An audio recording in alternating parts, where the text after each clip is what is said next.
Assalamualaikum warahmatullahi wabarakatuh. Kami dari kelompok 6 ingin memaparkan materi kami yang berjudul Mengembangkan Strategi Pembelajaran. Kami dari kelompok 6 yang beranggotakan Amanda Azahra, Hanirati Syahara, Halimatus Sa'adiyah Purba, dan Rianti. Apa itu strategi pembelajaran? Yang dimaksud dengan strategi pembelajaran adalah perencanaan rangkaian kegiatan yang dipilih untuk menyampaikan materi pelajaran kepada peserta didik. Strategi pembelajaran ini bertujuan untuk mencapai tujuan pendidikan tertentu dengan cara yang efektif dan efisien. Selanjutnya, sequence atau urutan kegiatan pembelajaran. Yang pertama itu, melakukan aktivitas pra-pembelajaran. Melakukan aktivitas pra-pembelajaran ini bertujuan untuk menciptakan awal pembelajaran yang efektif. Melibatkan siswa dalam aktivitas pembelajaran. Maksudnya, melibatkan siswa dalam aktivitas pembelajaran ini bertujuan untuk meningkatkan motivasi dan minat peserta didik terhadap materi yang dipelajari. Yang ketiga, menyajikan isi atau materi pelajaran. Itu yang dimaksud adalah proses penyampaian bahan ajar kepada peserta didik untuk mencapai tujuan pendidikan. Yang keempat, melaksanakan kegiatan pembelajaran lanjutan, bertujuan untuk mendampingi peserta didik agar peserta didik dapat memanfaatkan pengetahuan dan keterampilan baru yang telah diperoleh secara aktif. Dan yang terakhir, melakukan penilaian terhadap hasil belajar. Itu yang dimaksud adalah proses pengumpulan data untuk mengukur pencapaian kompetensi peserta didik. Di sini saya akan menjelaskan materi kedua tentang teori belajar. Nah, apa itu teori belajar? Teori belajar merupakan serangkaian prinsip terorganisasi yang menjelaskan tentang bagaimana seseorang melakukan proses belajar, memperoleh pengetahuan dan keterampilan yang baru.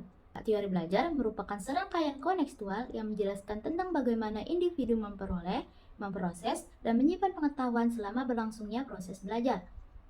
Nah, di sini ada beberapa prinsip teori belajar yang komprehensif tentang bagaimana individu melakukan proses belajar. Yang pertama, ada teori belajar behavioristik, di mana behavioristik ini merupakan teori belajar yang menjelaskan tentang peranan faktor eksternal dan dampaknya terhadap perubahan perilaku yang terjadi dalam diri seseorang.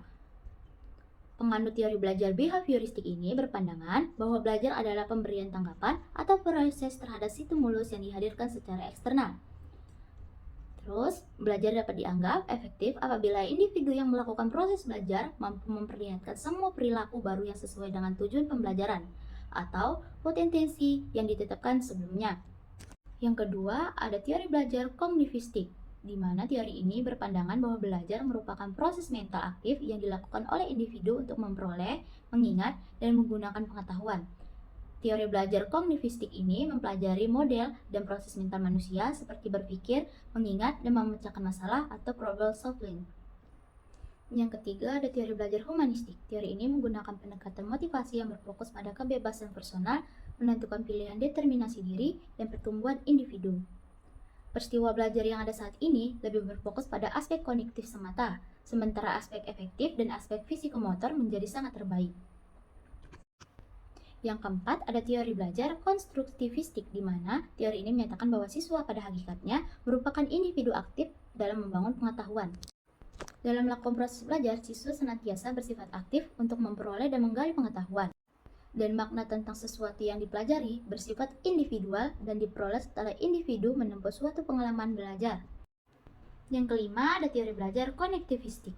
Teori ini menjelaskan tentang bagaimana teknologi internet menciptakan kesempatan belajar dan berbagi informasi ke seluruh penjuru dunia.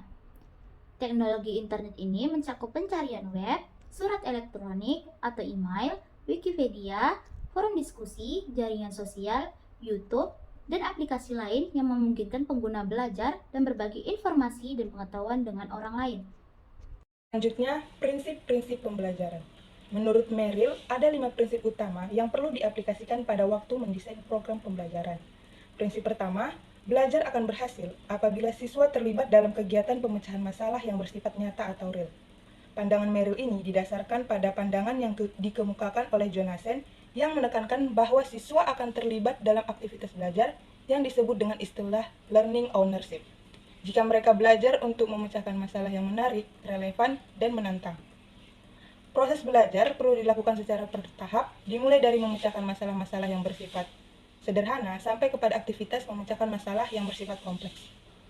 Prinsip kedua, belajar akan berhasil apabila pengetahuan yang telah dimiliki dibangkitkan sebagai fondasi untuk mempelajari pengetahuan dan keterampilan baru. Pengetahuan dan keterampilan awal dapat dijadikan sebagai fondasi atau dasar bagi siswa untuk mempelajari pengetahuan dan keterampilan baru yang akan diajarkan. Guru atau instruktur perlu membangkitkan pengetahuan yang telah dimiliki oleh siswa sebelum memulai aktivitas pembelajaran. Prinsip ketiga, belajar akan berhasil apabila pengetahuan dan keterampilan baru yang akan dipelajari didemonstrasikan kepada siswa. Demonstrasi tentang pengetahuan dan keterampilan yang akan diajarkan sangat diperlukan untuk memfasilitasi siswa mencapai tujuan pembelajaran. Demonstrasi pengetahuan dan keterampilan ini dapat berupa contoh baik dan buruk tentang suatu konsep, memperlihatkan prosedur yang perlu dipelajari, visualisasi tentang suatu proses atau prosedur, dan contoh dari sebuah perilaku atau pekerjaan. Prinsip keempat itu belajar akan berhasil apabila siswa diberi kesempatan untuk menerapkan pengetahuan dan keterampilan yang telah dipelajari. Siswa harus memiliki kesempatan untuk menerapkan pengetahuan yang telah dipelajari, mentransfer pengetahuan dan keterampilan yang telah dipelajari ke dalam situasi nyata akan dapat memperbesar kemungkinan siswa untuk mencapai keberhasilan dalam menempuh aktivitas belajarnya. Selanjutnya, prinsip kelima, prinsip terakhir, yaitu belajar akan berhasil apabila pengetahuan dan keterampilan baru yang akan dipelajari diintegrasikan ke dalam kehidupan siswa. Belajar akan berlangsung efektif apabila siswa diberi kesempatan untuk memperlihatkan pengetahuan dan keterampilan baru yang sudah dikuasainya. Siswa dapat dianggap mampu mengintegrasikan pengetahuan dan keterampilan yang telah dipelajari ke dalam kehidupan nyata apabila 1. Siswa menunjukkan perbaikan dalam hal pengetahuan dan keterampilan yang dipelajari. 2. Mempertahankan pengetahuan baru yang merupakan hasil dari proses belajar. Selanjutnya, delivery system. Delivery system adalah cara menyampaikan isi atau substansi pelajaran kepada siswa.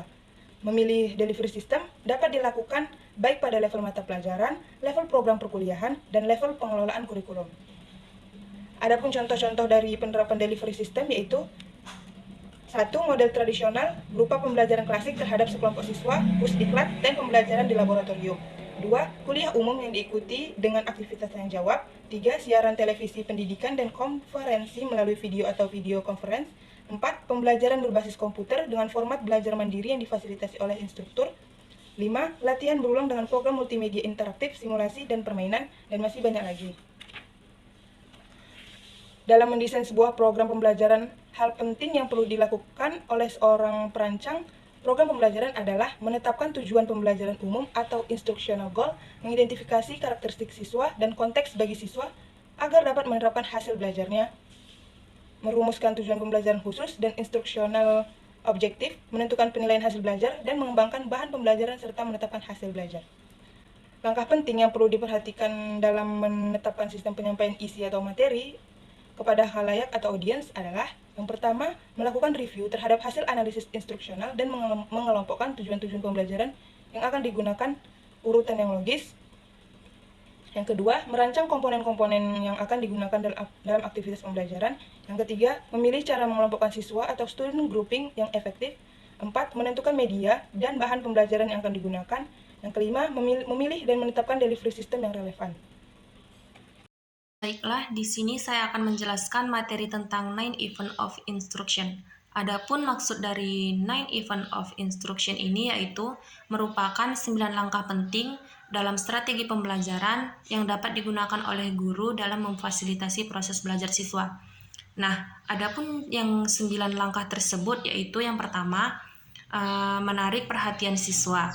Dalam hal ini ada 3 cara atau teknik yang dapat digunakan untuk menarik perhatian siswa, yaitu pertama, menyajikan informasi dan pengetahuan yang baru kepada siswa, dan yang kedua itu memberikan pertanyaan-pertanyaan yang dapat menantang dan memicu rasa ingin tahu siswa, dan yang ketiga itu membuat siswa berkompetensi untuk menjawab pertanyaan-pertanyaan yang diajukan oleh guru.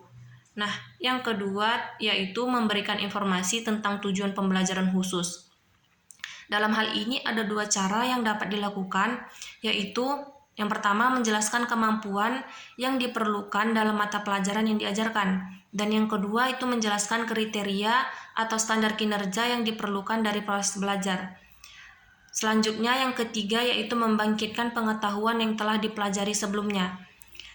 Ada dua cara yang dapat dilakukan, yaitu yang pertama bertanya kepada siswa tentang pengalaman-pengalaman yang relevan yang telah dimiliki sebelumnya, dan yang kedua yaitu mengajukan pertanyaan-pertanyaan untuk mengetahui tingkat sejauh mana penguasaan siswa tentang konsep-konsep yang telah dipelajari. Selanjutnya yang keempat yaitu menyajikan isi atau materi pelajaran. Nah, dalam hal ini ada 3 hal yang harus dipelajari siswa dalam menyajikan isi atau materi. Yang pertama, menggunakan perbendaharaan kata yang mudah dan dapat dimengerti. Dan yang kedua yaitu menyajikan contoh-contoh dari konsep yang akan diajarkan. Dan yang ketiga yaitu menggunakan media yang variatif untuk menjelaskan konsep. Adapun yang kelima yaitu memberikan bimbingan belajar dan bantuan belajar.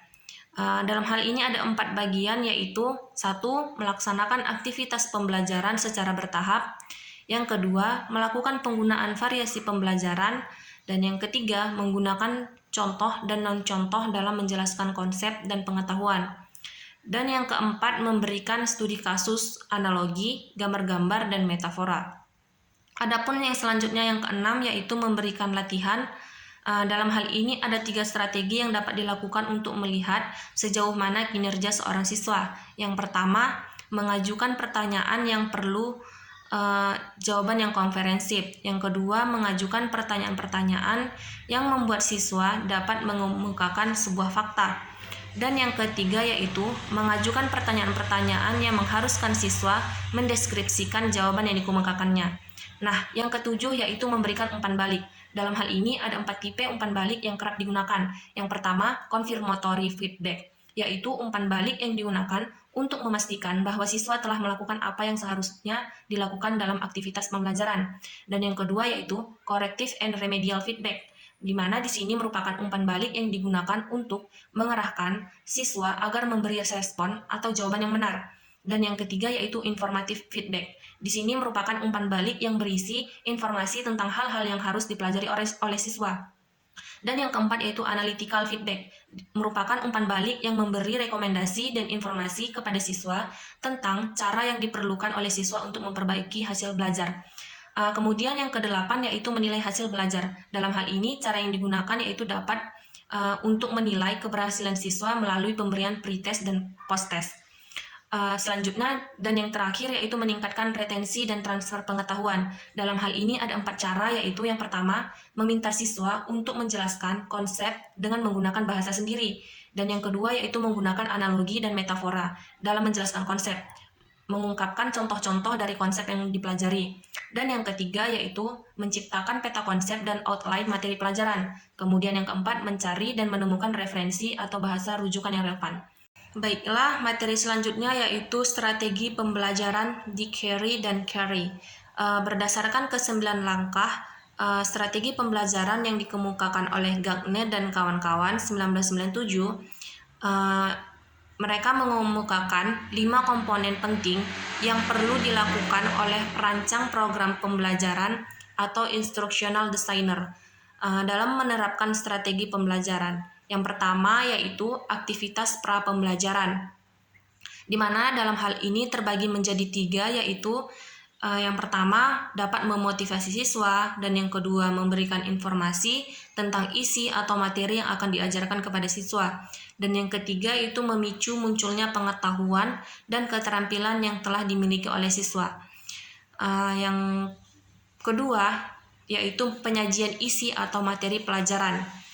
Kemudian yang ketiga yaitu melibatkan siswa dalam aktivitas pembelajaran di dalam ruang kelas. Dan yang keempat yaitu melakukan penilaian. Kemudian yang selanjutnya atau yang terakhir yaitu melakukan aktivitas lanjutan.